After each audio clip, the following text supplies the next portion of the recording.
Hi, today I am going to be talking about two words, should to be replaced by could.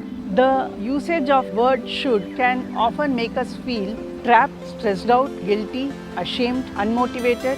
It is also judgmental and it can influence in our ability to bounce back or our resilience. Certain words can create or activate specific areas of our brain and our experiences would be accordingly. So if I say that I should not have done that, obviously there is a lot of guilt, shame, embarrassment attached to all of these things. Instead, if I say that I could have done that. So now I'm looking into options and choices. Also, let us look at these examples, You should exercise every day. You could exercise every day.